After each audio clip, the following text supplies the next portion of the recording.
Hi ನಮಸ್ಕಾರ. ನಾನು ನಾಗೇಶ, ಕೋಲಾರ ಚಿಂತಾಮಣಿ ರಸ್ತೆಯ ಗಡದಾಸನಹಳ್ಳಿ ಗ್ರಾಮದ ಯುವಕ. ನೋಡಿ, ಭಾರತೀಯ ಕೇಸರಿ, ಬಿಳಿ, ಹಸಿರು ಬಣ್ಣಗಳ ಬಾವುಟ, ನಮ್ಮ ದೇಶದ ಬಾವುಟ. ಜೊತೆಗೆ ನಾನು ಕರ್ನಾಟಕ ಕನ್ನಡಿಗ. ನೋಡಿ, ಎಲ್ಲೇ ಹೋದನು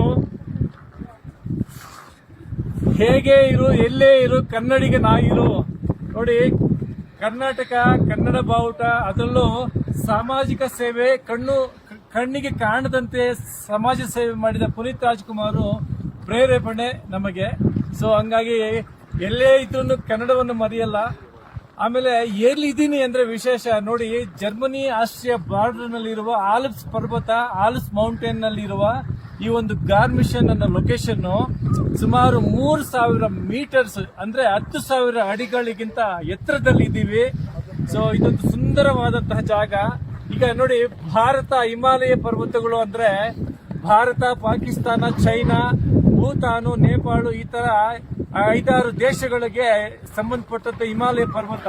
ಹಾಗೆ Germany, Austria, Switzerland, Liechtenstein, Slovenia, Italy, ಈ ತರ ಮೊನಾಕೋ ಅಂತ ಇದು 5-6 ದೇಶಗಳನ್ನು ಒಳಗೊಂಡ ಆಲ್ಪ್ಸ್ ಪರ್ವತಗಳ ಮಧ್ಯದಲ್ಲಿ ಆಲ್ಪ್ಸ್ ಪರ್ವತಗಳ ಮೇಲ್ಗಡೆ ಅಂದ್ರೆ 10,000 ಅಡಿಗಳ ಮೇಲ್ಗಡೆ ಕನ್ನಡ ಪತಾಕೆಯನ್ನ, ಕನ್ನಡ ಬಾವುಟವನ್ನು ಹಾರಿಸ್ತಾ ಇದ್ದೀನಿ. ಬಹಳ ಖುಷಿ ಆಗುತ್ತೆ.